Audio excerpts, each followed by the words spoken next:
Okay, I have a question for you. Who of you, I can't stand up here, I'm sorry. I feel like you're all here and I'm way too high. So who in the supermarket likes to go to self-checkout? Okay, so about 2/3. Who likes to go to a human being? Okay, why? Typical male answer at this time of the day, sorry. Pick on poor Lee's colleague. Why? Interaction, customer interaction. Bit of interaction.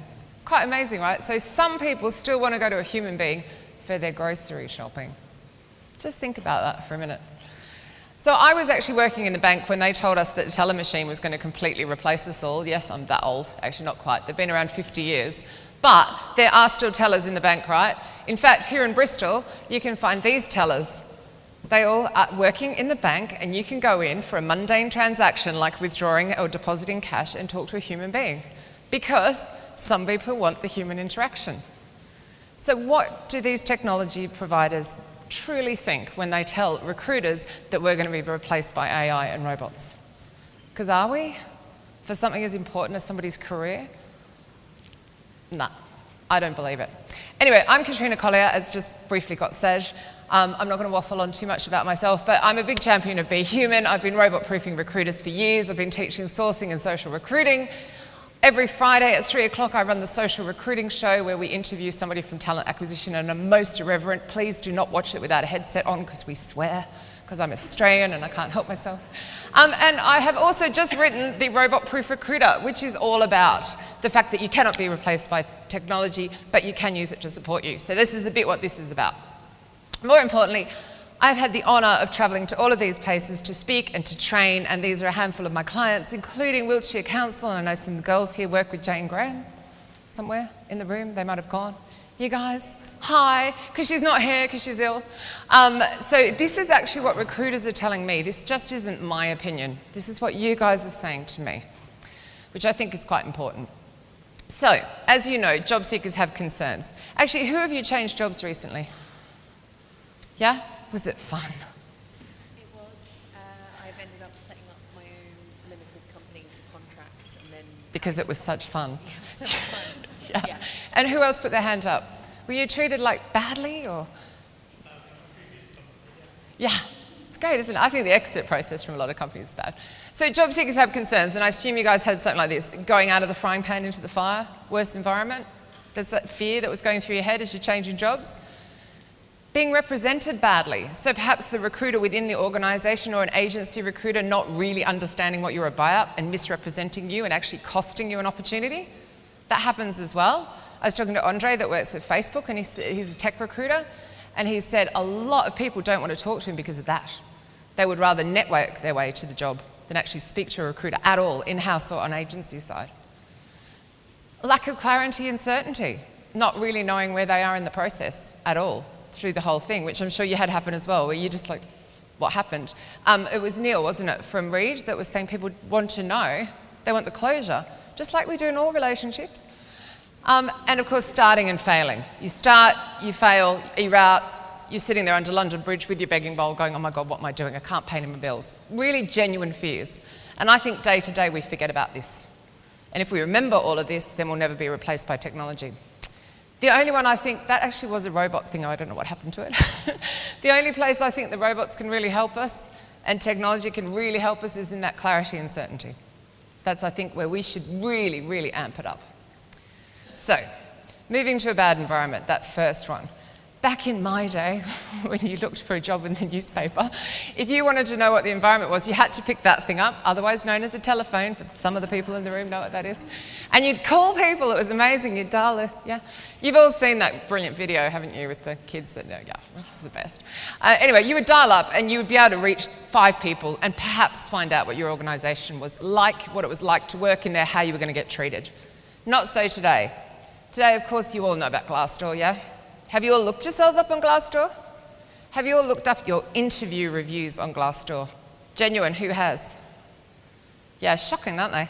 Yeah. But there's also all of these. Now, some of these are US-based, but they are coming here. But there are all of these sites. And of course, Indeed and Kununu here. For maximum impact, I would write on Google Maps if I was disgruntled with your company, like I'm about to do about my ex-vet. So please go and check your reviews out. Please acknowledge your reviews. Okay? Get people off the review sites into your inbox and talking to you. Even the anonymous ones will get an email from you. So, hi, it's Katrina here. Write your review. They'll get an email. Get them off there and talking to you. But of course, then there's the social media scrutiny. So you can go to social media where the 2 billion plus are on Facebook and see what people are saying and talking about. You can go to Twitter that has far more active users than LinkedIn, believe it or not, and you can see what's being said. But then when you're also trying to get in touch with people as a sourcer or a recruiter and get someone's attention, you're up against all of this noise. All of this is going on in 1 minute on the internet. That's the 2019 version of this. It's pretty busy, right? 1 million people logging into Facebook. Gosh, nearly $1 million is spent in a minute. That's quite scary, isn't it? On online shopping. But you know, there's snaps and there's tweets and there's Tinder and there's all this stuff going on, and you're competing against all of that noise and all of that reputation, which is why I do not believe that a robot doing sourcing for you is going to get your attention or get someone's attention, because you currently are up against all of that trying to get attention. It just doesn't work. That being represented poorly. And I love a GIF. They're just the best, particularly when you're on last in the day. I just think it needs to be done. But do you actually look like a recruiter worthy of somebody's time? Do you look like you're knowledgeable? Are you sharing updates? How about your hiring managers? Do they actually look like somebody should spend some time with them? You are gifting me your time right now. As a speaker, that's an honour to me that you're giving it to me now, particularly when there's drinks right there, right? Or wherever they are. I don't know where they are. Where are the drinks? Out there? Anyway, out there. So like you're giving me your time. It's the most valuable. So are your candidates. So could you please get your hiring managers and yourselves and fill out your profiles? Obviously, good old LinkedIn. Now, something to know, which I'm discovering more and more, please go into your LinkedIn settings and check that your profile picture is visible to people outside of your first level, because you'd be stunned how few of you actually have it as public. LinkedIn, changing settings, I don't know what they're up to. But you know, make sure you fill out that what's it called? Can you tell it's the end of the day? The one, oh, I don't have a thingo? Huh? Never mind, I'll just walk back up there. This, okay? Fill out that headline for when you look at people's bios. Make sure that people can see immediately what you're about. So even if you don't actually click in and send a connect, they go, oh, Katrina looks interesting, I'll send her a connect request myself. So fill that out. Add some rich media. Let people know what you're up to. It's a great insight into the company. Neil was talking about that, showing that inclusivity piece. But also, if you're going to use Twitter and Instagram, which I cannot recommend enough that you do, fill out your bios. So if you follow somebody, they can see what you're about and they'll follow you back. Instagram is absolutely brilliant for recruiter branding. There's 1 billion people using it. So get in there. But have a separate account if you've got one for your kids. Lock that down, keep that private. But then have one that's a bit more, it is personal stuff, but not the kids. So mine's all dogs, for example, and my day, my travel. But use it for a branding point of view. And then take those photos and share them elsewhere. I feel like I'm going really fast, 20 minutes. Right. Can I have 30 next time? Now, please don't forget Facebook. 2 billion people, where's the interesting stuff? Facebook and Instagram, right? So please go in there. Make sure that your banner photo and your profile picture look professional. Probably mine currently don't, because of course the dogs take precedence, but you can see my face a bit. You can see what I'm about. I filled out my head and my bio. So again, people are going to go and look there. Why don't I show them what I want them to see? I've filled out my job title that I work at, where I live, all that kind of stuff. Set your 9 photos. Represent yourself. They're looking at you there anywhere. So I've got a mix of my charity work, my travel, my speaking, my training, everything. It's my life in 9 photos. Add in all your links.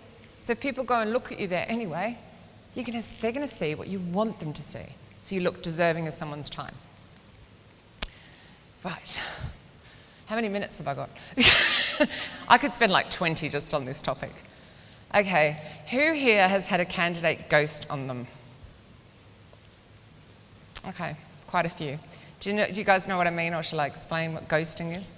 So ghosting, it's like in a personal relationship, apparently. I don't know, I don't do this online dating crap, where, you know, you're in a relationship with somebody and you're dating. I don't, I'm sorry, I'm too old for that shit, right? You're in a relationship with, oh, whoops, never gets invited back. Right, so we're in a relationship, right, and we're dating away and we're texting and you're constantly there and suddenly you disappear. Okay, Recruiters have been doing that for candidates for a decade, okay? We have no right to complain about candidates ghosting, ever. I'm so sick of seeing recruiters going, oh, the candidate ghosted. Oh, boo-hoo, okay? Go and read your interview reviews for a start, and read shit like this on Twitter. Sorry, I just did it again. Right. I found this in 30 seconds, okay? I can't even remember what I typed in, never heard back or something. Over the last 3 months, I've been job hunting, and let me tell you, the interview process these companies make you go through is exhausting. I've had a company say they want to hire me on the spot, and then went dark for the whole month.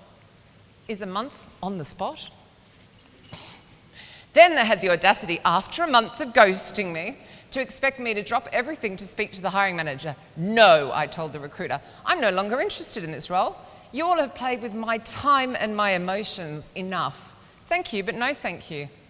This is the second offer I've rejected due to the blatant disregard for me as a human. If you can't prove to me you care about me in the interview process, I'm definitely not convinced you, I won't say that one, about me as an employee. Pass. There are hundreds and hundreds and hundreds of these on Twitter.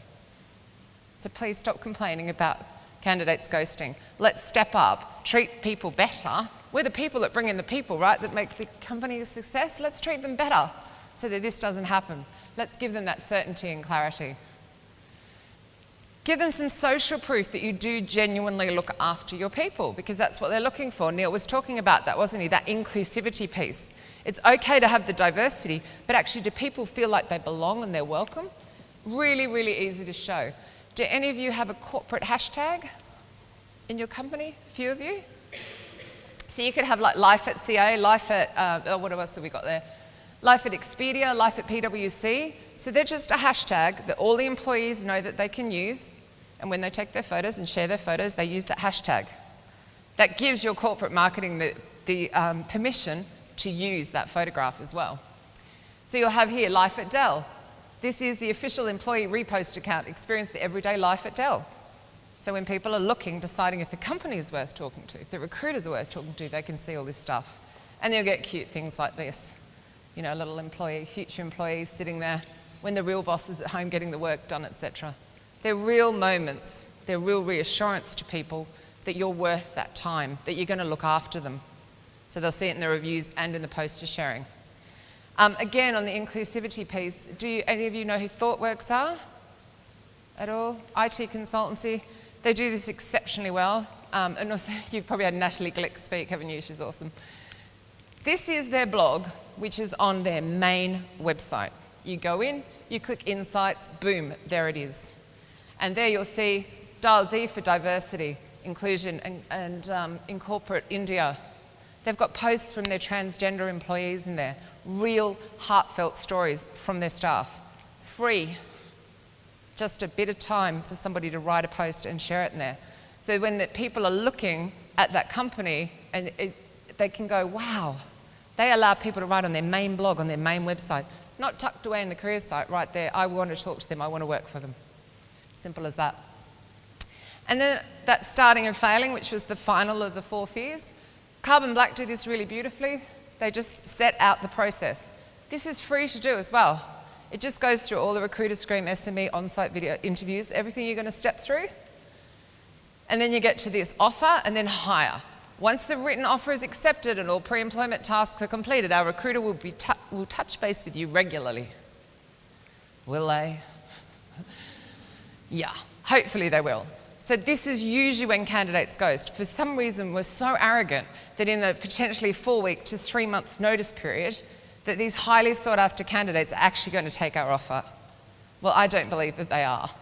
Grab a tool like Onboarder, which will help you with the social interaction. We'll get your recruiters keeping in touch. We'll get your hiring managers keeping in touch. You can send GIFs and videos and all sorts of stuff. Get people working on projects. Get them involved. Get them in the WhatsApp channel.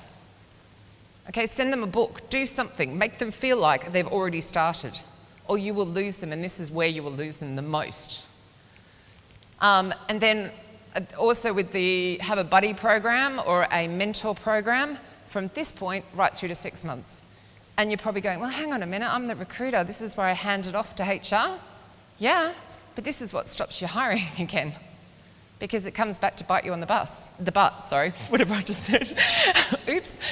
So this is where now a recruiter's job is how you look before, all the way through the process, how you onboard them, how you offboard them. You know, are you looking after your alumni and the whole lot? This is what I found when I was writing the book, was just how much it impacts you all the way through now. So make sure you look after them. So, to be robot-proof, never replaced by technology, okay? Use it to support. Put the human first. I mean, it's crazy how you have to say that we're human, right? But we seem to forget. Provide empathy and compassion. Remember all the time the fear of changing jobs, the fact someone had to go and start a limited company just to get around the problem, you know, and just what it feels like to change jobs. Think about it yourself if you were changing jobs. And then keep the tech firmly in its supporting role. It is there to save you time. It is there to deliver a better experience for the candidate first, then you, then the hiring manager. When you're talking to the tech providers, ask them that question. Is this actually going to put the human in a better position? Is it really going to save time? That's what it's all about.